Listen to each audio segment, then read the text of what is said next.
देखो कहाँ तक बताएं थे कारण में। सामाजिक कारण सब क्या समय, सामाजिक बौद्धिक और आर्थिक कारण। हाँ, कि आर्थिक कारण क्या क्या है ना।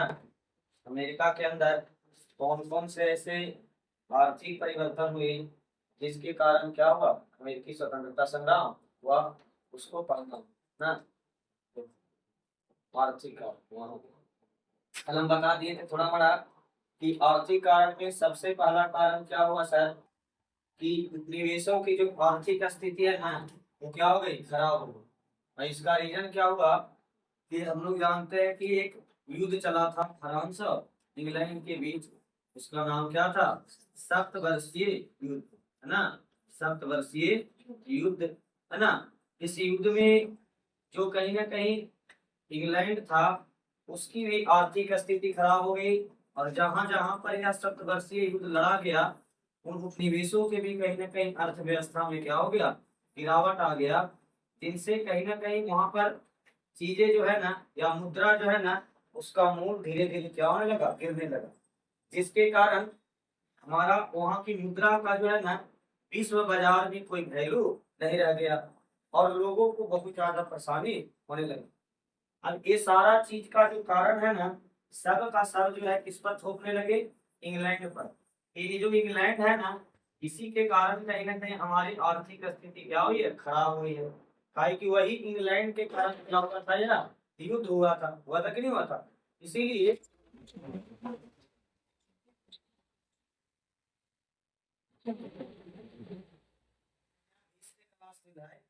इससे हो जाए 3200 में ना आवे थे, 31 में आवे था, है ना। है ना, बोले थे क्या, कि इंग्लैंड के कारण यह युद्ध हुआ। और इस युद्ध में कहीं ना कहीं जितने भी उपनिवेश थे, जैसे अमेरिका उपनिवेश था उस वक्त इंग्लैंड का, इसके बाद भारत भी था, और दक्षिण अफ्रीका के भी कुछ ऐसे क्षेत्र थे जो इंग्लैंड के क्या थे, उपनिवेश थे। और इन सभी जगहों पर जो है ना, इंग्लैंड फ्रांस से क्या हुआ, लड़ाई किया। जिससे इंग्लैंड की आर्थिक स्थिति तो खराब हुआ ही, क्योंकि युद्ध में बहुत ज्यादा खर्चा होता है। साथ ही साथ जहां जहां पे उस युद्ध को लड़ा गया, जैसे दक्षिण अफ्रीका और भारत और कहाँ पे, अमेरिका में, इन तीनों जगहों पर कहीं ना कहीं क्या हुआ, आर्थिक स्थिति खराब हो गई। लोग जो है ना, लोगों को जो है ना, सामान खरीदने लायक भी पैसा नहीं रह गए। या जो सामान खरीदते भी थे ना, उसके लिए बहुत ज्यादा उसको मूल्य देना पड़ रहा था, क्योंकि मूल्य का क्या हो गया था, गिरावट आ गया था। जो हमारी मुद्रा की जो वैल्यू होती है ना, वो क्या हो चुकी थी, गिर गई थी। जिसके कारण इन लोगों को बहुत ज्यादा परेशानी हुआ। और इस सभी कारण का जो है ना, सभी कारण का जिम्मेवार किसको ठहराया गया, इंग्लैंड को। जिसके कारण अमेरिकी उपनिवेश के अंदर जो रहने वाले जो उपनिवेशी लोग थे, है ना, या जो नागरिक थे अमेरिका के, वो इंग्लैंड से क्या होने लगे, धीरे धीरे उनके अंदर और ज्यादा असंतोष जगने लगा। साथ ही साथ इंग्लैंड इसी समय में, जब आर्थिक स्थिति जब बहुत कमजोर हो गया था अमेरिका का, उसी समय में ये अपना फायदा के लिए, या तो अपनी आर्थिक स्थिति को मजबूत बनाने के लिए, जितने भी उस वक्त के उपनिवेश थे, जैसे अमेरिका हो गया, भारत और दक्षिण अफ्रीका हो गया, भारत हो गया, इन उपनिवेशों पर कर का जो है ना, बोझ डालने लगा। और टैक्स बहुत ज्यादा लगाने लगा, ताकि हमारी आर्थिक स्थिति क्या हो जाए, बेहतर हो सके। समझ बात के ना।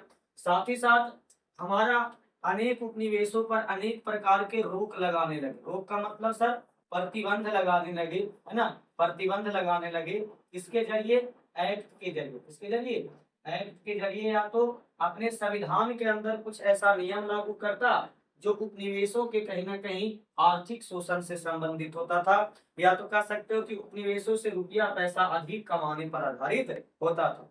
इन लोगों का एक ही मोटिव बन गया था कि भाई देखो, हमारी जो उपनिवेश है ना, उपनिवेश वो कहीं ना कहीं आय का क्या है, स्रोत है। हम जितना ज्यादा हो सकते हैं यहाँ से आय अर्जित कर सकते हैं, हम फायदा अर्जित कर सकते हैं, और अपने देश की अर्थव्यवस्था को क्या कर सकते हैं, मजबूत कर सकते हैं। अब ऐसी नीति के कारण हर एक उपनिवेश में कहीं ना कहीं विद्रोह की भावना जगने लगी। लेकिन अमेरिका के अंदर जो है ना, यहाँ विद्रोह की भावना बहुत जल्दी जग गई। काहे कि वहां पर लोग जो है ना, मध्यम वर्ग के लोग थे, शिक्षित हो चुके थे, अपने अधिकारों अपनी स्वतंत्रता के बारे में सब चीज धीरे धीरे जानना शुरू कर दिए थे, जिनके कारण यहाँ पे विद्रोह हुआ और अमेरिकी स्वतंत्रता संग्राम हुआ। अब बात करते हैं ठीक है सर, की आर्थिक कारण बना इस अमेरिकी स्वतंत्रता संग्राम का, क्योंकि हमारी अमेरिका के अंदर जो स्थिति थी ना, वो आर्थिक स्थिति क्या हो चुकी थी, खराब। इसके कारण इंग्लैंड ने क्या लगाना शुरू किया, उन पर टैक्स लगाना शुरू किया, ताकि इंग्लैंड की आर्थिक स्थिति क्या हो सके, मजबूत हो सके। तो आखिर में ऐसे कौन कौन से टैक्स लगाए या ऐसे कौन कौन से प्रतिबंध लगाए, किन पर, अमेरिका वासियों पर, किसने, इंग्लैंड ने, कि मतलब कि इंग्लैंड अमेरिका के वासी जो है ना, इंग्लैंड के प्रति जो है बहुत ज्यादा विरोध की भावना रखने लगे। ऐसा कौन कौन से प्रतिबंध और कौन कौन से टैक्स लगाए थे। तो कहने का मतलब है कि देखो, यदि बात करें हम 17वीं शताब्दी से 18वीं शताब्दी तक, क्या 17वीं से 18वीं यानी 1651 से लेकर के हम यदि बात करें तो 1773 तक, 1773 तक अनेक एक्ट लगाए गए, हमारे अनेक ऐसे अधिनियम बनाए गए या अनेक ऐसे नियम बनाए गए इंग्लैंड में, जिससे कहीं ना कहीं उपनिवेशों का आर्थिक शोषण किया जा सकता था, या उनसे अधिक से अधिक जो है रुपया पैसा ऐंठा जा सकता था। बहुत सारे क्या लगाए गए, अधिनियम लगाए गए। लेकिन इसमें से कुछ जो है ना, तुम्हारे एक्ट जो है वो बहुत ज्यादा महत्वपूर्ण है, और उसी को तुमको पढ़ना, उसी को पढ़ना है, समझ बात के। और इससे कहीं ना कहीं इन एक्टों से जो कहीं ना कहीं अमेरिका के अंदर रहने वाले जो निवासी थे ना, उनकी आर्थिक स्थिति और दिन पर दिन खराब होती चली गई। एक तो कहीं ना कहीं युद्ध के कारण आर्थिक स्थिति खराब हो गया था, और उसके बाद जब इन लोग टैक्स ऊपर से और ज्यादा बढ़ाने लगे, जब टैक्स ज्यादा वसूलने लगे, अनेक प्रकार के प्रतिबंध जब लगाने लगे व्यापार से संबंधित, है ना, तो इन लोगों का व्यापार भी धीरे धीरे क्या होने लगा, कमने लगा। या तो जो पहले व्यापार बड़े लेवल पर करते थे अमेरिका के लोग अलग अलग देशों से जो व्यापार करते थे और उनको कुछ फायदा होता था, अब वो व्यापार भी धीरे धीरे क्या होने लगा, कमने लगा, जिसके कारण उनको फायदा भी नहीं हो रहा था, और दिन प्रतिदिन इनकी आर्थिक स्थिति और खराब होती चली गई। यानी कहने का मतलब हम ऐसा कह सकते हैं सर, कि एक तो उन लोगों की दयनीय स्थिति थी, और ऊपर से जो इन लोगों ने टैक्स और प्रतिबंध लगाए, वो कहीं ना कहीं उनकी आर्थिक स्थिति को और क्या कर दिया, खराब कर दिया, जिसके कारण इंग्लैंड के प्रति जो है ना, उनके अंदर विरोध की भावना और ज्यादा बढ़ती चली गई। अब बात करते हैं कौन कौन सा टैक्स था या कौन कौन से ऐसे प्रतिबंध लगाए गए हैं, किनके ऊपर, अमेरिकी लोगों पर, है ना, अमेरिकी लोगों पर या अमेरिका के व्यापारियों पर ऐसे कौन कौन से प्रतिबंध लगाए, उसको पढ़ेंगे। सबसे पहला एक्ट था, कौन सा एक्ट सर, तो नेविगेशन है। कौन सा एक्ट, नेविगेशन है, समझना, एक एक करके कहीं ना कहीं समझना, समझ में आ जाएगा। नेविगेशन एक्ट ये लगाया गया कब सर, 1651 में, है ना, ये एक्ट आधा का होता है ना, नेविगेशन एक्ट, या इसको हम लोग नेविगेशन अधिनियम भी बोलते हैं। ये कब लगाया गया सर, 1651 में लगाया गया 1651 में।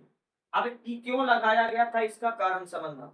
जब हम बात करें 17वीं शताब्दी की, तो यूरोप और अमेरिका के बीच जो व्यापार होता था ना, उसमें डच लोगों का बहुत ज्यादा क्या था, प्रभाव था।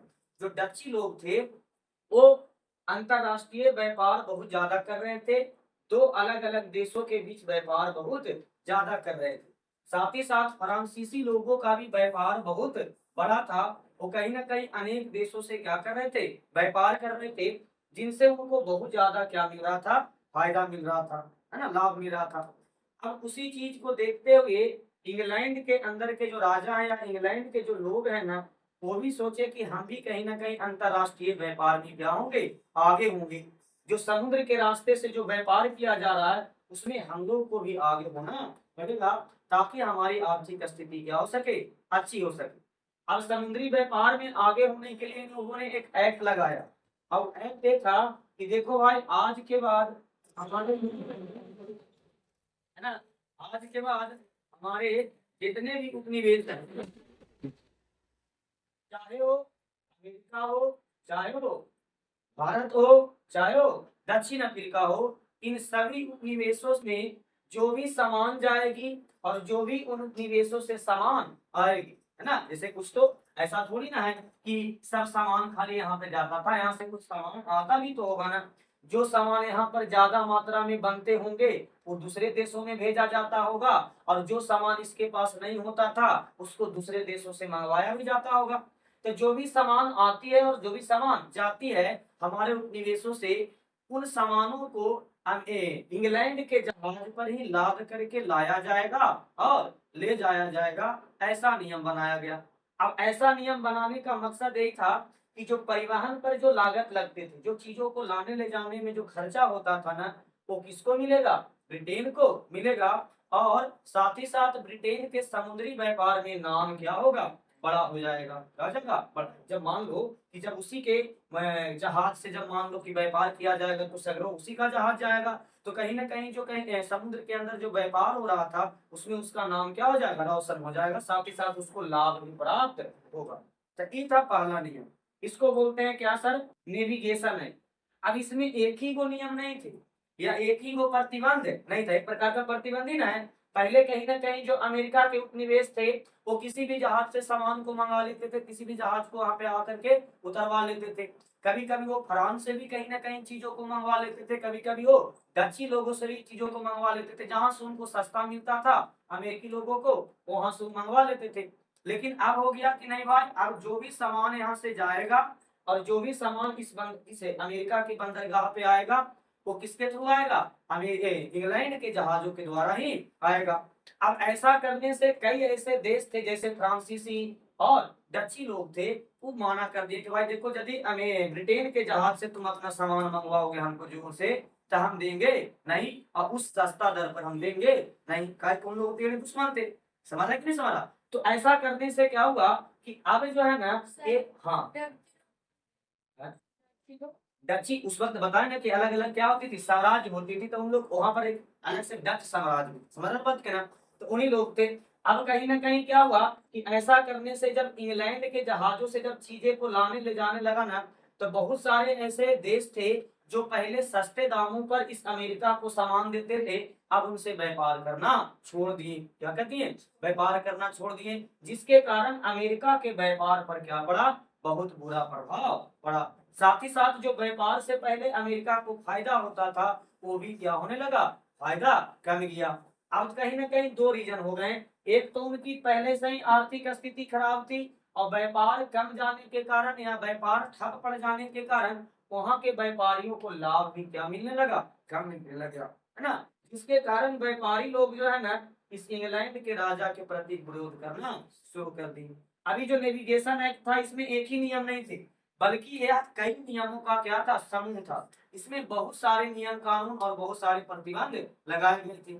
जैसे एक प्रतिबंध तो तू देख लिया, इसके अलावा एक और प्रतिबंध लगाया गया कि आज के बाद जो भी हमारे उपनिवेशों में जहाज जाएंगे या उपनिवेशों से जो भी जहाज खुलेंगे, है ना, जैसे कि उपनिवेश से निवेश में से सामान को लाद करके दूसरे देशों में भेजने के लिए जहाज को खोलना पड़ेगा ना इसके बंदरगाह से, तो उपनिवेशों के बंदरगाह से जो भी रवाना होंगे जहाज या उपनिवेश पर जो भी जहाज पहुंचेंगे वो डायरेक्ट नहीं पहुंचेंगे, बल्कि पहले कहाँ पहुंचेंगे? इंग्लैंड पहुंचेंगे। और इंग्लैंड में उसको क्या देना पड़ेगा? पहले टैक्स देना पड़ेगा। और उसके बाद वो अपने इंग्लैंड जो है ना अपने उपनिवेशों में उन जहाजों को भेजेगा और भेजने देगा। और यदि कोई देश ऐसा नहीं करता है तो उसको हमारे उपनिवेश में व्यापार करने का अनुमति नहीं है। यानी कि यदि मान लो कोई फ्रांसीसी जहाज आता है किससे व्यापार करने के लिए? हमारे उपनिवेश मतलब अमेरिका से व्यापार करने के लिए, तो उसको पहले हमारे बंदरगाह पर आना पड़ेगा, वहां पे टैक्स देना पड़ेगा और टैक्स दे करके फिर हम उसको कहाँ जाने देंगे? अपने उपनिवेशों में जाने देंगे।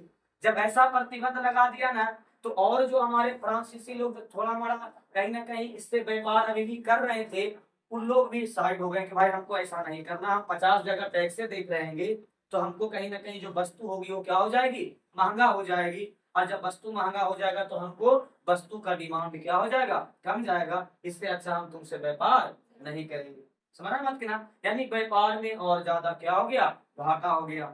व्यापार में और ज्यादा घाटा हो गया और इसका नुकसान किसको उठाना पड़ रहा था? तो अमेरिका के व्यापारियों, अमेरिका के व्यापारियों को कहीं ना कहीं इसका जो है घाटा उठाना पड़ रहा था। अच्छा, इसके बाद और क्या नियम कानून बनाए? मतलब बहुत सारे ऐसे जो है नियम कानून बनाए गए हैं जिससे व्यापार पर रोक लगाना था। या कह सकते हो कि हमारा जो व्यापार पहले अन्य देशों से हो रही थी, फ्रांसीसी लोगों से या डच्ची लोगों से हो रही थी इंग्लैंड के उपनिवेशों में, उसको क्या करना था? रोकना था कि कैसू ना कैसू करके हमारे उपनिवेश में बाहरी कोई व्यापारी आकर के व्यापार ना करे, हमारे से ही केवल क्या करे? व्यापार करे। एक एक प्रतिबंध और लगाया गया कि हमारे जो उपनिवेश हैं, इंग्लैंड के जो भी उपनिवेश हैं, वो इंग्लैंड को ही सामान क्या करेगा, भेजेगा, और इंग्लैंड से ही सामान खरीदेगा। यदि किसी चीज की जरूरत है तो हमको बोलेगा, हम उसको मंगवाएंगे और मंगवा करके हम ट्रांसफर करेंगे, हम जो है ना यहाँ पर अपने उपनिवेशों में भेजेंगे और उनकी पूर्ति करेंगे। लेकिन जब वो सामान भेजता था तब महंगे दाम पर भेजता था ताकि उससे ज्यादा फायदा हो सके। जैसे मान लो कि किसी देश से चीनी खरीदा 2 रुपये, तो यहाँ बेचता था उसको कितना रुपया में, 5 रुपया में। बाकी के जो 3 रुपया होते थे उसमें से कुछ परिवहन के लागत लगते थे, लाने ले जाने का खर्चा होता था, और बाकी सब उसके पैकेट में। इससे कहीं ना कहीं इंग्लैंड का आर्थिक विकास धीरे धीरे हो रहा था, और यही इंग्लैंड चाह रहा था, इसीलिए अनेक प्रतिबंध लगा रहे थे। लेकिन प्रतिबंध लगाने के कारण यहाँ के जो स्थानीय लोग थे उनकी स्थिति दयनीय होती चली गई, और अब लोग एकदम बौखला गए कि अब हम किसी भी प्रकार का टैक्स नहीं देंगे। यदि मान लिया जाए इंग्लैंड के संसद में हम लोगों को भागीदारी ही नहीं दिया जा रहा है, हम लोगों को बात को ही नहीं माना जा रहा है, हमारा प्रतिनिधित्व को ही नहीं समझा जा रहा है, तो हम टैक्स क्यों दे भाई। हाँ, हमको यदि तुम समझता था तुम कम टैक्स देते, तुम हमको समझ ही नहीं रहा है, तुम अपने संसद में ना हमको भागीदारी दे रहा है ना बैठने दे रहा है, तो हम तुमको टैक्स क्यों दे। इसीलिए अमेरिका के लोगों ने एक नारा लगाया कि बिना प्रतिनिधित्व के कोई कर नहीं देंगे हम। आप यदि हमको प्रतिनिधित्व नहीं बना रहे, आप हमको भागीदार नहीं बना रहे हैं अपने शासन प्रणाली में, तो हम आपको टैक्स भी नहीं देंगे। हाँ, टैक्स कब देंगे, जब आप हमको क्या बनाइएगा, अपने शासन प्रणाली में भागीदार बनाइएगा, हमारी बातों को भी क्या कीजिएगा, सुनिएगा, तो हम आपको टैक्स देने के लिए तैयार है। समझना बात के ना। हाँ, ये हुआ नेविगेशन है, इसमें बहुत सारे प्रतिबंध लगाए गए थे 1651 में। लेकिन यही एक्ट या यही केवल एक्ट जो है ना अमेरिकी स्वतंत्रता संग्राम का कारण नहीं बना, इसके अलावा और भी एक्ट लगाए गए, और भी एक्ट लगाए गए। जैसे दूसरा एक्ट था क्या सर, शुगर एक्ट। क्या था, शुगर एक्ट, है ना। शुगर एक्ट मतलब चीनी पर क्या लगाया गया, प्रतिबंध लगाया गया, या चीनी के जो इंपोर्ट है, हालांकि चीनी वहां पे ज्यादा उत्पादन नहीं हुआ करती थी, तो चीनी जो है ना अमेरिका जो है ना दूसरे दूसरे देशों से क्या करता था, मंगवाता था, है ना। शराब वगैरह बनाने के लिए चीनी को जो है दूसरे देशों से मंगवाया जाता था, यानी वो आयात करता था। आयात मतलब दूसरे देश से वो क्या करता था, मंगवाता था। तो चीनी, तंबाकू, ये सब ऐसे पदार्थ थे जो यहाँ पर कम मात्रा में होती थी, तो दूसरे देशों से क्या करता था सर, मंगवाता था। तो जो भी आयातित किए जाने वाले जो वस्तुएं थे, खास करके चीनी, चीनी पर उसने क्या लगा दिया, टैक्स लगा दिया। क्या लगा दिया, टैक्स लगा दिया, और टैक्स को बढ़ा दिया। पहले से भी चीनी पर टैक्स थे, लेकिन अब उसको और क्या कर दिए, बढ़ा दिए। कब लगाया गया शुगर एक्ट, तो सर तो हमारा 1764 में, 1764 में शुगर एक्ट लगाया गया। 1764 में क्या लगाया गया, शुगर एक्ट लगाया गया, जिसके कारण चीनी के मूल्य में क्या हो गई, बढ़ोतरी हो गई। चीनी के मूल्य में क्या हो गया, बढ़ोतरी हो गया। अब कहीं ना कहीं यहाँ के लोग उससे परेशान हो गए, तो हमारी जो मूलभूत आवश्यकता वाली जो चीजें भी है ना, उस पर भी बहुत ज्यादा टैक्स लगा रहा है, जिसके कारण वो सारी चीजें क्या हो जा रही है, महंगी हो जा रही है। तो इन लोगों का गुस्सा और बढ़ा। इसके बाद और एक्ट लगा, और एक्ट लगा, उसका नाम पड़ा क्या, स्टाम्प एक्ट। स्टाम्प एक्ट, इसका नाम क्या पड़ा, स्टाम्प एक्ट। अब ये एक्ट काहे लगाया गया, तो समझना। जब शुगर एक्ट लगाया गया ना, तो शुगर एक्ट लगाने के बाद चीनी की कीमतें क्या होने लगी, बढ़ने लगी। अब जो अमेरिका के जो व्यापारी थे, वो किसी न किसी तरह से स्मगलिंग करके या तो गैर कानूनी तरीका से दूसरे देशों से चीनी मंगवाना शुरू किया। काहे कि होती घड़ी जो है ना, ब्रिटेन की कोई सेना ज्यादा मात्रा में वहां पे रहती नहीं थी कि वहां पर जांच करे बंदरगाह पर कि जहाज कहाँ से आया है और कहाँ से मतलब कि सामान आया है। समझ बात के ना। तो यहाँ के व्यापारी धीरे धीरे क्या करने लगे, स्मगलिंग करने लगे, यानी कि जो जो शुगर एक्ट के तहत जो टैक्स लगाया गया था उसको न भरने के लिए गैर कानूनी तरीके से चीनी को मंगवाने लगे। अब ये बात पता चल गया किसको, ब्रिटेन वाले लोग को। क्या, ब्रिटेन वाले लोग को, जिसके लिए उन्होंने सोचा कि नहीं, जब तक के हमारी सेना वहां पे नहीं रहेगी या उन बंदरगाहों पर खुद से निरीक्षण नहीं करेगी, तब तक जो है ना ये सारे एक्ट धरे के धरे राजा, कुछ फायदा होने वाला हमको नहीं है। इसके लिए इंग्लैंड के जो लोग थे या इंग्लैंड का जो राजा था ना, वो कहीं ना कहीं अमेरिका में सेना रखने की तैयारी करने लगा कि हम अब वहां पे सेना भी रखेंगे, ताकि सही ढंग से छानबीन करके जो भी हमारी धोखाधड़ी हो रही है या जो भी काला बाजारी किया जा रहा है उसको रोका जा सके और हमको ज्यादा फायदा मिले। काहे कि जब ब्लैकमेल करके कहीं ना कहीं जब चीनी बाहर से मंगवा लिया था तो उसकी चीनी को कोई खरीद नहीं पा रहा था, समझा मत करना, तो उसको उतना ज्यादा फायदा नहीं हो रहा था, समझ नहीं समझा। तो कहीं ना कहीं ब्लैकमेलिंग को रोकने के लिए या जो कहीं ना कहीं हमारा कालाबाजारी कर रहे थे व्यापारी लोग, उनको रोकने के लिए या सेना रखने की क्या की, कह सकते हो कि तैयारी करना शुरू कर दिया। अब सेना जब रहेगा तो सेना भूखे तो रहेगा नहीं, उस पर कुछ ना कुछ तो खर्चा होगा, उसको रहने में, खाने में, पीने में, कपड़ा में, लता में, सती में खर्चा होगा। अब वो खर्चा जो है ना अपना जीवन से देना नहीं चाहता था कि हम सेना भले से हमारा सेना रहेगी, लेकिन अमेरिका में जब रहेगी तो अमेरिका के लोगों को ही उस सेना के बाद सेना को क्या देना पड़ेगा, खर्चा उठाना पड़ेगा। और उस खर्चा को उठाने के लिए क्या लाया गया, स्टाम्प एक्ट लाया गया। क्या लाया गया, स्टाम्प एक्ट लाया गया 1765 में। 1700 कितना में, 65 में स्टाम्प एक्ट लगाया गया।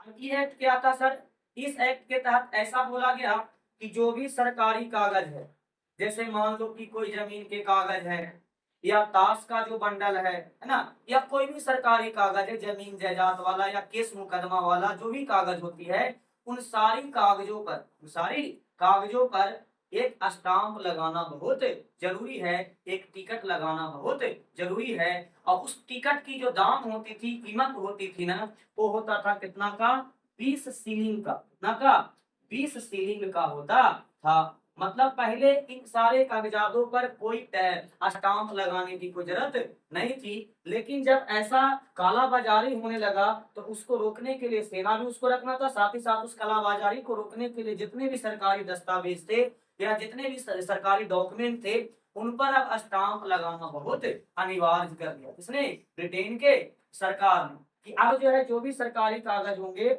उस पर क्या लगाए जाएंगे, पहले स्टाम्प लगाए जाएंगे, और यदि स्टाम्प नहीं लगाएगा तो हम उसकी मान्यता नहीं देंगे, हम उसको मान्यता नहीं देंगे। और उसके लिए 20 सीलिंग क्या करना पड़ता था, खर्चा करना पड़ता था।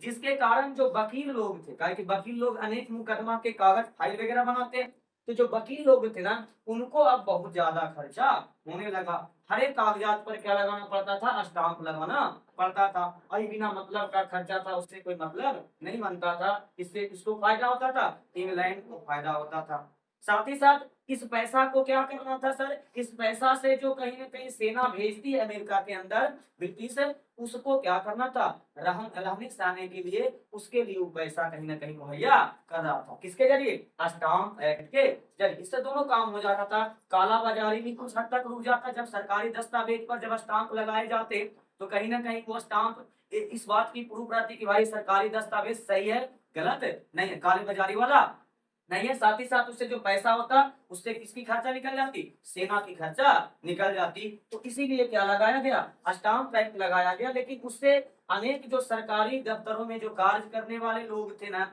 जैसे वकील वगैरह, उनको बहुत ज्यादा परेशानी होने लगी, और ये वकील लोग भी कहीं ना कहीं उस सरकार को क्या करने लगे, विरोध करने लगे। ये था हमारा कौन सा एक्ट, स्टाम्प एक्ट। कौन सा एक्ट, स्टाम्प एक्ट। अगला होता है, अगला फिर अधिनियम लगाया गया। हालांकि ये जो है ज्यादा दिन तक चला नहीं, ये जो एक्ट है ये ज्यादा दिन तक चला नहीं। इसका बहुत कस के विरोध किया गया, किसके द्वारा, अमेरिका के निवासियों के द्वारा। अमेरिका के निवासियों के द्वारा इसका बहुत ज्यादा विरोध किया गया, जिसके कारण स्टाम्प एक्ट को क्या कर दिया गया, खत्म कर दिया गया, वापस ले लिया किसने, ब्रिटिश सरकार ने। इसके बाद फिर एक्ट लगाए गए, फिर जो है क्या लगाए गए, प्रतिबंध लगाना शुरू किया गया। और वो था हमारा क्या, इंपोर्ट ड्यूटी। जैसा इंपोर्ट, जैसा इंपोर्ट है ना, इंपोर्ट ड्यूटी है ना, इंपोर्ट ड्यूटी है ना, import duty act, import duty act है ना, इंपोर्ट ड्यूटी एक्ट। अब ये क्या था सर, इसका मतलब क्या है, इंपोर्ट ड्यूटी एक्ट क्या था, इसके तहत जो है ना, इसके तहत जो वस्तुएं अमेरिका के अंदर आयातित की जाती थी, या अमेरिका जिन वस्तुओं को मंगवाता था अपने उपभोग के लिए, जैसे चाय हो गया, रंग हो गया, और क्या, शीशा हो गया, क्या हो गया, शीशा हो गया, इन सभी पर क्या लगाया गया, टैक्स लगाया गया, टैक्स लगाया गया। जिसके कारण फिर बौखला गए कि अभी कुछ दिन पहले शुगर पर कुछ लगाया टैक्स, अभी चाय पर सब पर लगा रहा है। समझ रहा कि नहीं समझ रहा? इसी को क्या बोले हम, इम्पोर्ट ड्यूटी एक्ट। मतलब जो बाहर से जो इंपोर्ट की जाती थी अमेरिका के अंदर वस्तुएं, उन पर भी ऊपर से क्या लगाना शुरू किया, एक्ट लगाना शुरू किया, जिससे वो सारी चीजें धीरे धीरे क्या होने लगी, अमेरिका में महंगी होने लगी। और उसका फायदा किसको हो रहा था, इंग्लैंड को हो रहा था, जिसके कारण उन लोगों में और ज्यादा विरोध हुआ। अच्छा, ये इंपोर्ट ड्यूटी एक्ट कब लागू किया गया सर, 1767 में। 1767 में क्या लगाया गया, इंपोर्ट ड्यूटी एक्ट लगाया गया। इतना ही में वो नहीं रुका, इतना ही में वो नहीं रुका, इसके बाद एक एक्ट और लगाया गया। हालांकि बहुत सारे एक्ट लगाए गए बीच में, इसमें से कुछ कुछ तुमको हम बता रहे हैं जो तुमको पढ़ना है, बाकी तो हम बता नहीं रहे। समझ रहे बात के, बहुत सारे एक्ट लगाए गए थे, बहुत सारे प्रतिबंध लगाए गए थे, जिसके कारण उन लोग एकदम व्याकुल हो गए थे कि अब हमको उसको से कहीं ना कहीं लड़ना ही पड़ेगा, तबे कोई चांस है, नहीं तो ये जीने देगा नहीं, न किसी भी वर्ग को नहीं जीने देगा, न वकील को जीने देगा, न व्यापारी को जीने देगा, न छोटे जो गरीब लोग हैं उनको भी जीने नहीं देगा। भाई पूरा मन मना लिया है कि आर्थिक रूप से क्या करेंगे, हम निवेशों का शोषण करेंगे, है ना, समझ बात के ना। अब इसके बाद एक और एक्ट लाया गया, उसका नाम था क्या, चाय अधिनियम, या तो फिर चाय एक्ट। क्या, चाय एक्ट। इस चाय एक्ट के तहत क्या किया गया ना, कि देखो उस वक्त कहीं ना कहीं जो ईस्ट इंडिया कंपनी थी कहां पर थी, भारत में। कहां पे, भारत में ईस्ट इंडिया कंपनी क्या कर रही थी, शासन कर रही थी, किधर की तरफ से, ब्रिटेन के तरफ से।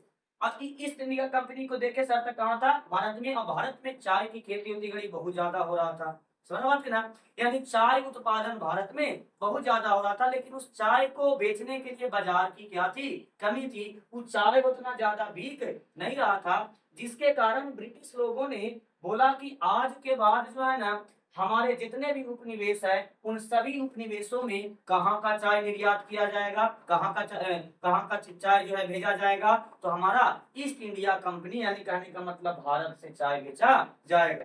यानी कि सभी उपनिवेशों में ऐसा नियम बना दिया, ऐसा घोषणा कर दिया कि आज के बाद जितने भी उपनिवेश हैं, जहां चाय की खरीद होती है, चाय मंगवाती है, वो किसी दूसरे जगह से नहीं मंगवाएगी, कहां से बनाएगी, मंगाएगी, भारत से ही मंगाएगी। या भारत से आने वाले जो जहाज है ना, वही चाय को पहुंचाएगी। इससे क्या होता, हमारी जो ईस्ट इंडिया कंपनी द्वारा भेजी गई चाय है, उससे लाभ होता, क्या होता, लाभ होता। जब बिकता अपने निवेशों में तो उसको बड़ा बाजार मिल जाता, अब बाजार मिलता तो उसको क्या होता, लाभ होता। इसीलिए यानी कि ईस्ट इंडिया कंपनी के चायों को बेचवाने के लिए जो है ना, ये एक्ट लाया गया। कौन सा, चाय एक्ट।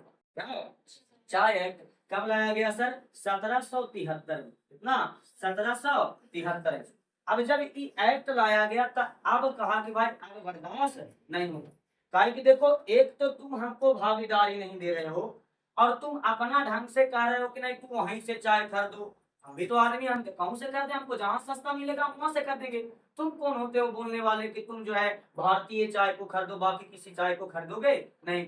अब इन लोग के बर्दाश्त नहीं हुआ कि अब बहुत ज्यादा तुम लोग हम लोग पर क्या कर लिए, शोषण कर लिए, प्रतिबंध लगा लिए, अनेक नियम कानून बनाए, टैक्स भी लगा लिए। अब हम बर्दाश्त नहीं करेंगे, अब विरोध करना शुरू किए। और यही विरोध 1773 में पहली बार हुई, किस नाम से, बोस्टन की चाय पार्टी के नाम से। हुआ क्या कि सर 1773 में भारत से ईस्ट इंडिया कंपनी की तरफ से एक जहाज भेजी गई, जिस पर क्या लदा था, चाय लदा था। और उसको कहाँ बेचना था, अपने उपनिवेशों में, जो ब्रिटेन के और जो उपनिवेश थे वहां पर बेचना था।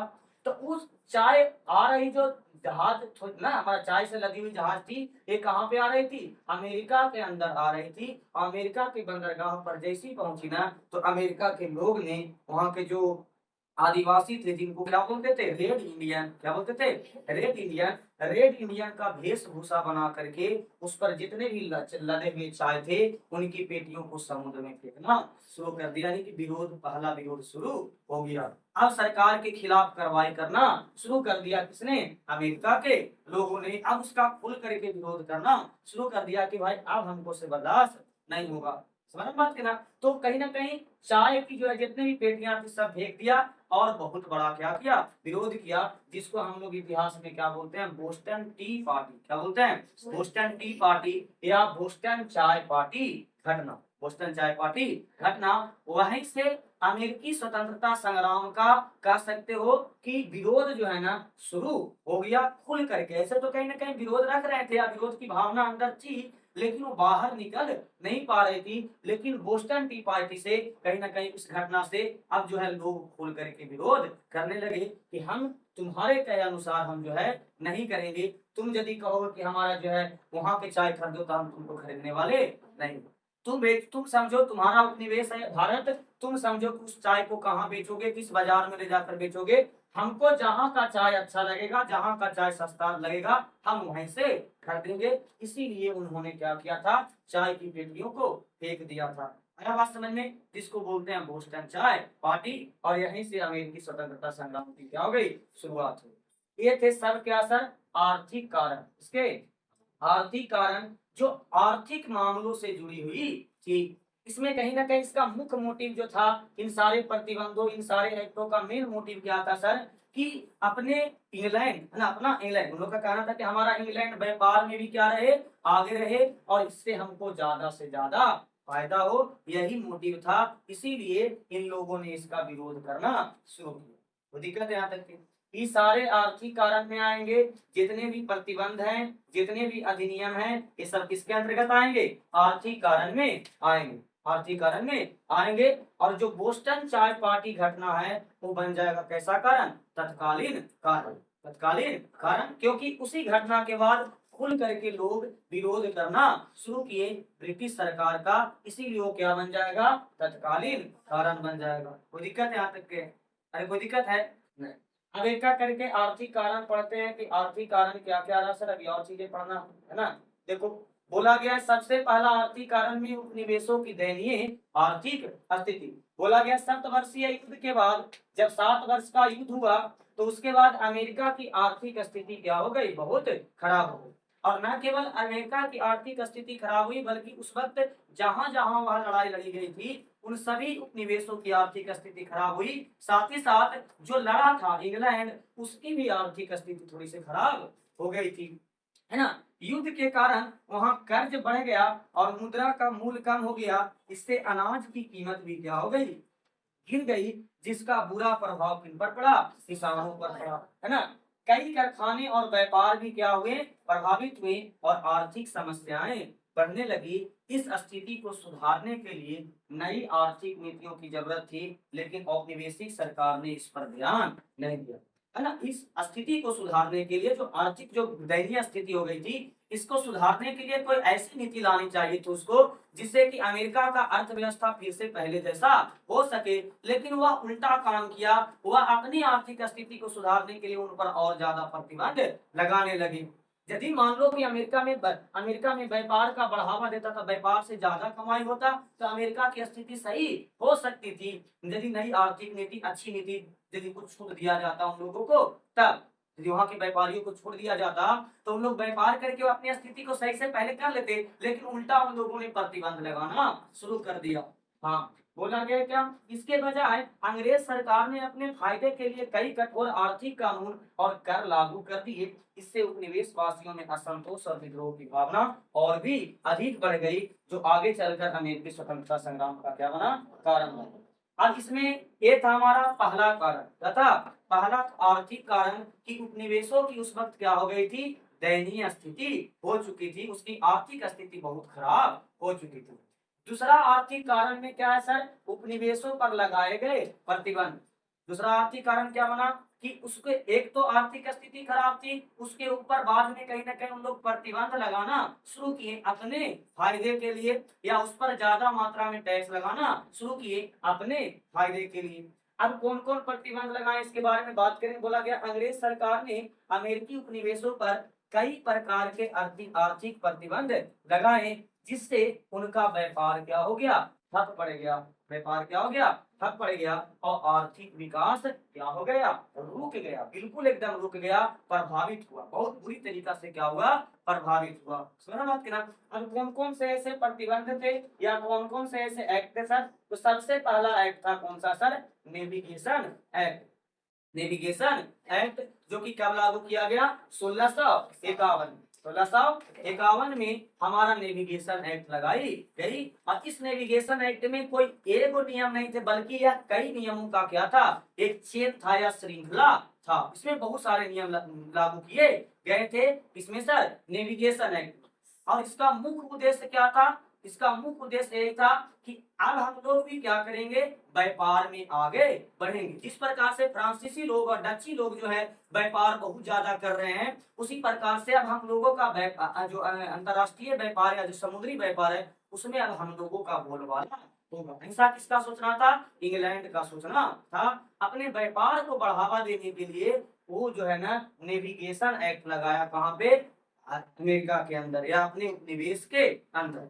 बोला गया क्या, और नेविगेशन एक्ट के बारे में बता दिए हैं कि सर इसका इस एक्ट के तहत क्या क्या नियम लगाए गए। पहला नियम लगाया गया कि आज के बाद हमारे उपनिवेश में कोई भी जो है गैर है ना गैर ब्रिटिश जो जहाज है ना वो नहीं आएगी। जब भी जाएगी तो कौन जाएगी, ब्रिटिश की जहाज जाएगी और वहां से सामान लेकर आएगी भी। साथ ही साथ जो हमारा उपनिवेश है जो अमेरिका है, वो किसी और से व्यापार नहीं करेगा, बल्कि किससे करेगा, केवल हमसे ही करेगा, इंग्लैंड से ही करेगा। तो ऐसे ऐसे बहुत सारे उसमें क्या थे, नियम थे। क्या थे, नियम थे जो कि प्रतिबंधों पर आधारित थे, जो कि कहीं ना कहीं अमेरिका के अंदर हो रहे व्यापार को रोक लगाने पर था, या तो रोक लगाने से प्रेरित था, जिसके कारण वहां की व्यापारियों को बहुत ज्यादा घाटा होने लगा। और व्यापारी जो समूह थे अमेरिका के अंदर रहने वाले, वो अपनी तत्कालीन सरकार से बहुत ज्यादा क्या करने लगे, विरोध करने लगे। बोला गया क्या कि नेविगेशन एक्ट इंग्लैंड की संसद द्वारा बनाए गए। कहाँ की संसद, इंग्लैंड के अंदर जो संसद था, जो जिसको क्या बोलते हैं, हाउस ऑफ कॉमन्स बोलते हैं, हाउस ऑफ कॉमन्स। यानी कहने का मतलब संसद द्वारा बनाए गए ऐसे व्यापारिक कानून थे। कैसा था कानून सर, व्यापार से संबंधित कानून। कैसा था, व्यापार से संबंधित कानून था, जिसका उद्देश्य अमेरिकी उपनिवेशों के व्यापार को पूरी तरह इंग्लैंड के नियंत्रण में रखना था। इस कानून का निर्माण मुख्यतः कितना 1665 ईस्वी से शुरू हुआ था। इसके बाद इसमें कई रूल बनाते गए, नियम लागू करते गए। ये सिलसिला चला। नेविगेशन एक्ट है ना, ये कोई एक नियम था, एक ही बार नहीं नियम आया, बल्कि कई नियमों को धीरे धीरे अलग अलग सालों में लाते गए। लेकिन शुरुआत कब हुई थी इसकी, 1651 से, है ना। कई संशोधन किए गए और कई अन्य नियम को भी समय समय पर जोड़ा गया, कई अनेक प्रतिबंधों को समय समय पर जोड़ा भी गया। जैसे नेविगेशन एक्ट के कुछ मुख्य नियम थे, कुछ ऐसे प्रतिबंध थे जिसको पढ़ना बहुत जरूरी है। सबसे पहला नेविगेशन एक्ट में जो नियम बनाया गया था ब्रिटिश संसद द्वारा, वो था क्या कि केवल ब्रिटिश जहाजों के द्वारा ही क्या किया जाएगा, उपनिवेशों में व्यापार किया जाएगा।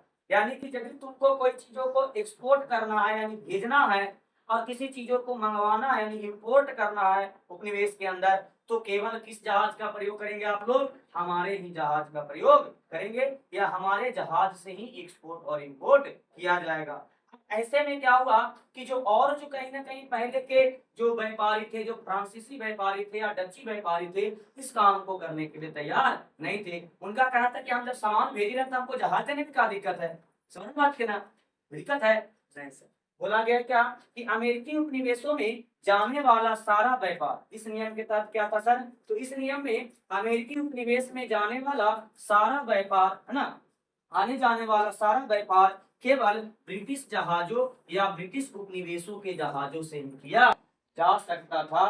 दूसरे देश के जहाजों को अनुमति उन उपनिवेशों में जाने की नहीं थी, इस नियम के अनुसार। इस नियम के अनुसार, नियम किसमें था, नेविगेशन एक्ट में था। बोला गया क्या, है ना, नहीं थी, है ना, जिसके कारण लोगों में सरकार के प्रति क्या होने लगा, असंतोष बढ़ने लगा। जो अमेरिकी लोग थे ना, वो अपने ब्रिटेन के सरकार से क्या करने लगे, विरोध करना शुरू कर दिए कि ऐसे में हम लोगों को बहुत ज्यादा घाटा होगा, ऐसे में हमारी जो व्यापार है ना वो क्या हो जाएगी, ठप पड़ जाएगी। क्या हो जाएगी, ठप पड़ जाएगी। हम लोग जो अलग अलग देशों को जो चीजें भेजते हैं या अलग अलग देशों से जो चीजों को मंगवाते हैं सस्ते सस्ते दामों पर, वो अब क्या हो जाएगा, महंगा हो जाएगा, और हम लोगों को फायदा उतना नहीं होगा। यदि हम लोगों को भी फायदा नहीं होगा तो हमारे देश की जो आर्थिक स्थिति है और भी क्या हो जाएगी, खराब हो जाएगी। ये था हमारा पहला नियम नेविगेशन एक्ट। क्या था, नेविगेशन एक्ट में पहला नियम था। अब चलते हैं, दूसरा कौन सा नियम था नेविगेशन एक्ट में सर? तो दूसरा में बोला गया है क्या कि कच्चा माल पहले कहाँ जाएगा? इंग्लैंड जाएगा, उसके बाद कहाँ आएगा? उपनिवेशों में आएगा। यदि किसी उपनिवेश को कच्चा माल की जरूरत है, कोई ना कोई कच्चा माल की जरूरत है, जैसे कि हमारा चाय की जरूरत है, या हमारा तंबाकू की जरूरत है, या शीशा की जरूरत है, तो वह कच्चा माल डायरेक्ट किसी अन्य देश से अमेरिका के अंदर नहीं जाएगा, पहले उसको कहाँ आना पड़ेगा? तुमको इंग्लैंड के पास आना पड़ेगा। अब तुम खुद सोचो, जो चीजें इतना कम समय में यहाँ तक पहुंचाया जा सकता है, उसको पहले कहाँ जाना पड़ेगा? इंग्लैंड। वहां पे टैक्स भी लेगा, क्या लेगा? टैक्स लेगा, और टैक्स लेने के साथ साथ वहां तक जाने में ज्यादा दूरी तय करना पड़ेगा, उसमें ज्यादा खर्चा भी होगा, और फिर तब जाकर वापस कहाँ आएगा? अमेरिका में आएगा। ये हम कुछ टैक्स लगेगा, तो इस दोनों जगह टैक्स लगने से वस्तु की कीमत क्या हो जाएगी? बढ़ जाएगी, वस्तु की कीमत बढ़ जाएगी, और इससे व्यापारियों को फायदा नहीं होगा। समझ मत के ना? तो ये था हमारा दूसरा नियम कि उपनिवेश, इंग्लैंड को तो फायदा हो गया, वो कहीं ना कहीं अपना क्या ले लिया? टैक्स ले लिया, यहाँ पर टैक्स ले लिया, दो जगह जब टैक्स लिया तो उसको ज्यादा फायदा हो गया, लेकिन इसके अंदर के जो व्यापारी थे, जो इस चीज को मंगवाए थे, उसको घाटा होने लगा। समझ मत के ना? यानी उसकी स्थिति और भी खराब होने लगी, है ना? बोला गया है क्या कि सर उपनिवेशों में पैदा होने वाली महत्वपूर्ण कच्चे माल जैसे कि तंबाकू, चीनी, कपास, लकड़ी आदि को सीधे किसी अन्य देश में नहीं भेजा जा सकता था, इससे पहले इंग्लैंड के बंदरगाह पर भेजना अनिवार्य था। पहले कहा जाएगा? इंग्लैंड के बंदरगाह पे, फिर उसके बाद तुम जिस देश में भेजना चाहते हो, या यदि कोई दूसरे देश से जहाज आया है तो पहले यहाँ आना पड़ेगा, इसके बाद तुमको यहाँ ना आने देगा। समझ रहे हो बात के ना? साथ ही साथ यदि मान लो कि तुम किसी दूसरे देश से व्यापार करना चाह रहे हो, या दूसरे देश में सामान को भेजना चाहते हो, तो पहले हमको जुगुन भेजो, हम उस जहाज का जांच करेंगे, साथ ही साथ टैक्स लेंगे, और टैक्स लेने के बाद तुमको यहाँ से जहाज को क्या करेंगे? जिस देश से तुम व्यापार करना चाह रहे हो वहां तक हम भेजेंगे। समझ आ रहा है बात के? ये था हमारा नेविगेशन एक्ट के तहत दूसरा नियम। क्या था दूसरा नियम? अगला नियम क्या था सर? कि यूरोप के सामान सीधे नहीं आ सकता। जो यूरोप से जो व्यापार करते थे, अमेरिका के जो लोग थे जो यूरोप से व्यापार करते थे, वो सीधे आपके पास यूरोप से नहीं आ पाएगा, पहले कहाँ लेके जाना पड़ेगा? इंग्लैंड के पास लेके जाना पड़ेगा। बोला गया क्या कि यदि उपनिवेशों को यूरोप से कोई वस्तु चाहिए होती थी या मंगवानी होती थी, तो वह पहले इंग्लैंड जाती थी और फिर वहां से अमेरिका भेजी जाती थी। इससे इंग्लैंड को व्यापार में अधिक लाभ मिलता था, ताकि टैक्स वो अपना ले लेता था। बात समझ में आया? बात समझ में आया? तो ये सारे चीज था किसमें सर? नेविगेशन एक्ट में, जो कि 1651 में शुरू किया गया था। 1651 में शुरू किया गया। अब इसका परिणाम क्या हुआ सर? तो परिणाम क्या होगा? इससे कहीं ना कहीं व्यापार क्या हो गई? पिछड़ गई। व्यापार जिस प्रकार से पहले से होनी चाहिए थी, जितना सही ढंग से होना चाहिए था, जितना तीव्र गति से होना चाहिए था, उसमें क्या आने लगी? रुकावट आने लगी, जिससे व्यापारियों की स्थिति क्या होने लगी? खराब होने लगी। बराबर बात के ना? हाँ, परिणाम में क्या हुआ कि इन नियमों के कारण अमेरिकी उपनिवेश के व्यापारियों को कम लाभ मिलता था, और उन्हें व्यापार करने की स्वतंत्रता नहीं थी। इसीलिए कई व्यापारी तस्करी यानी स्मगलिंग करने लगे, यानी गैर कानूनी तरीका से क्या करने लगे? व्यापार करने लगे अलग अलग देशों से, ताकि उन टैक्सों से, उन प्रतिबंधों से क्या किया जा सके? बचा जा सके। यानी कहने का मतलब वहां पर अब तस्करी बहुत ज्यादा बढ़ गया, करने लगे, और ब्रिटिश सरकार के प्रति असंतोष बढ़ने लगा। उन व्यापारियों का ब्रिटिश सरकार से विश्वास उठने लगा, या तो कह सकते हो कि ब्रिटिश सरकार के प्रति विरोध की भावना बढ़ने लगी। ये था हमारा नेविगेशन एक्ट, जो कि पहला आर्थिक कारण बना, या आर्थिक प्रतिबंध में से एक पहला प्रतिबंध था।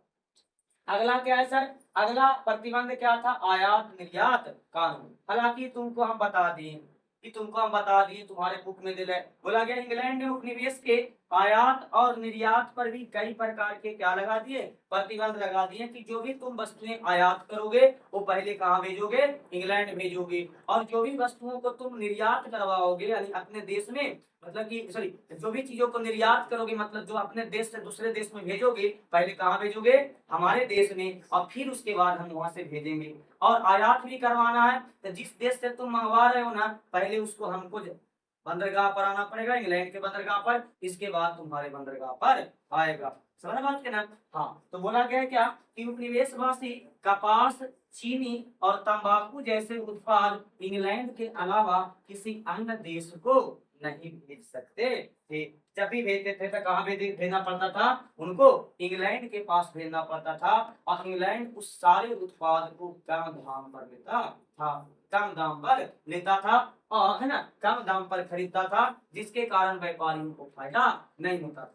वही उत्पाद यदि वह दूसरा देश को बेचता था तो उस व्यापारी को ज्यादा फायदा होता था। लेकिन आप नियम बना दिया कि नहीं, तुम हमको ही भेजोगे या हमको ही दोगे। ऐसा करने का मतलब क्या था सर, तो ऐसा करता था इसीलिए ना कि जो भी उत्पाद हमारा अमेरिका में बनाया जा रहा है उसको सस्ते दामों पर खरीद लेता था, और फिर बाद में वो दूसरा देश से महंगा दाम पर बेच देता था, जिससे उसको क्या होता था, फायदा हो जाता था। आया बात समझ में। हाँ, तो वही बोला गया है कि उपनिवेशवासी कपास, चीनी और तंबाकू, कपास, चीनी और तंबाकू जैसे उत्पाद इंग्लैंड के अलावा किसी अन्य देश को नहीं भेज सकते थे।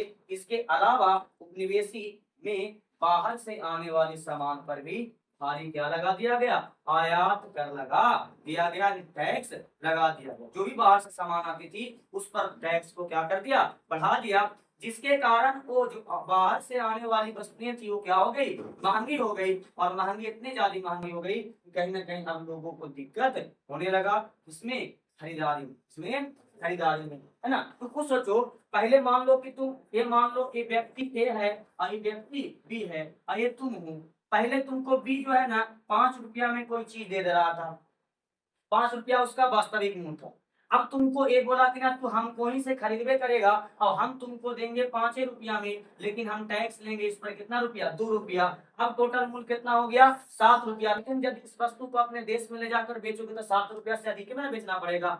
यानी कहने का मतलब अब व्यापारियों को लाभ ज्यादा नहीं हो रहा था, है ना। कहीं ना कहीं अब लोग पहले से जा रहे थे, पहले 5 रुपया में आता था, 7 रुपया में होंगे ना, हम 5 रुपया देंगे, तो व्यापारी लोग भी कुछ कम बेसी करके चला लेते थे, उनको फायदा क्या होने लगा, कम होने लगा। आया बात समझ में ना। बोला गया है क्या कि आयात कर लगा दिया गया था। इन प्रतिबंधों के कारण निवेशकों में असंतोष की भावना जगी और विद्रोह करने पर क्या हो गए, उतारू हो गए। अब अगला कारण देखते हैं।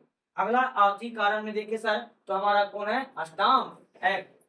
स्टाम्प एक्ट, हमने एक एक्ट तो छोड़ दिए आप, शुगर एक्ट। कौन सा है, शुगर एक्ट। तो शुगर एक्ट तुमको किताब में पढ़ना नहीं है, हम बता दिए सही समझ बात की ना। हाँ, स्टाम्प एक्ट। स्टाम्प एक्ट कब लागू किया गया, 1765 में, 1765। और हमारा शुगर एक्ट कब लागू किया गया था, 1764 में, 1764 में।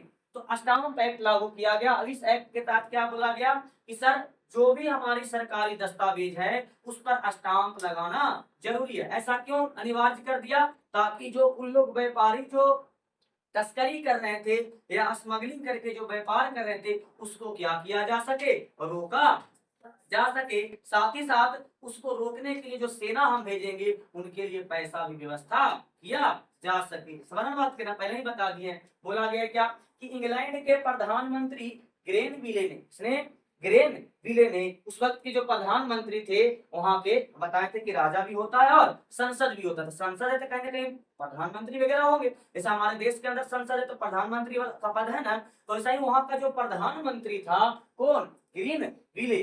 ग्रीनविले उपनिवेशों में हो रही चोरी चकारी यानी स्मगलिंग को और अव्यवस्था को नियंत्रित करना चाहते थे, ताकि उनको जो वास्तविक फायदा होना चाहिए वो वास्तविक फायदा हो, है ना, वास्तविक फायदा हो। क्योंकि अभी क्या था कि पूर्ण रूप से सही ढंग से सारे प्रतिबंध लागू नहीं हो पा रहे थे, क्योंकि दूरी बहुत ज्यादा थी, साथ ही साथ वहां पे उतना ज्यादा सैन्य शक्ति नहीं थी कि वो सारी चीजों को सख्ती से लागू कर सके, सारे नियम कानून को सख्ती से लागू कर सके। तो उसको सख्ती से लागू करने के लिए और चोरी चकारी यानी स्मगलिंग को रोकने के लिए, है ना, इसके लिए उन्होंने अमेरिका में स्थानीय सेना रखने की क्या बनाई, योजना बनाई। यानी कि ब्रिटेन की सेना भेजने की क्या बनाई, योजना बनाई, प्लान बनाई। सेना के खर्चे को पूरा करने के लिए 1765 में क्या लागू किया गया, स्टाम्प एक्ट लागू किया गया।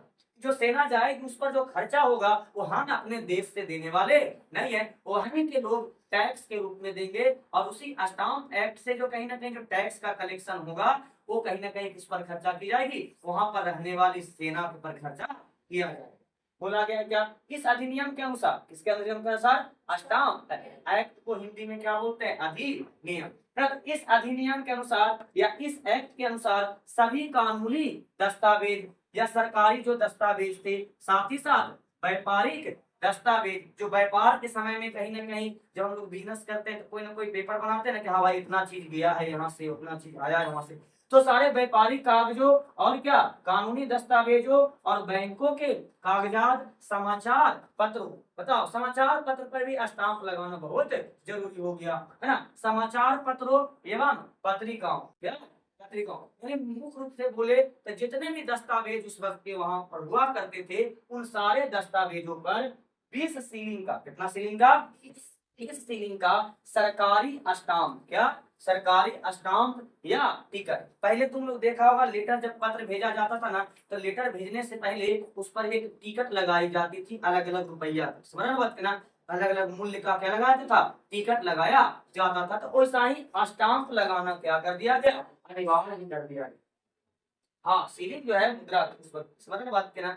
हाँ तो कहीं ना कहीं उस पर टिकट लगाना क्या कर दिया गया, अनिवार्य कर दिया गया कि नहीं भाई, यदि सरकारी दस्तावेज है और व्यापारिक दस्तावेज है तो उस पर स्टाम्प लगाना बहुत जरूरी है, और यदि स्टाम्प लगना नहीं है तो हम उसको मान्यता नहीं देंगे, समझ रहे बात के ना। हाँ तो स्टाम्प लगाना जरूरी कर दिया गया, बिना स्टाम्प के दस्तावेज मान्य नहीं होते थे, है ना, है ना। उस कानून के कारण वकीलों, व्यापारियों और प्रकाशकों, प्रकाशक किसको कहते हैं सर, जो समाचार पत्र पत्रिकाओं या पुस्तक वगैरह को क्या करता है, छापता है, उसको क्या बोलते हैं, प्रकाशक। तो प्रकाशकों पर आर्थिक बोझ क्या हो गया, बढ़ गया, उसको ज्यादा खर्चा होने लगा।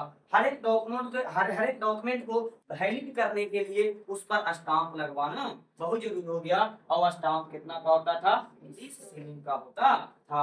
आया बात समझ में ना। हाँ बोला गया क्या कि उपनिवेशियों को लगा कि इंग्लैंड उनकी अनुमति के बिना उस पर क्या लगा रही है, टैक्स लगा रही है, इसीलिए उन्होंने इसका विरोध करते हुए एक नारा लगाया, प्रतिनिधित्व नहीं तो कर नहीं। यदि आप हमको अपने संसद में भागीदारी नहीं दे रहे हैं, या आप हमको अपने संसद में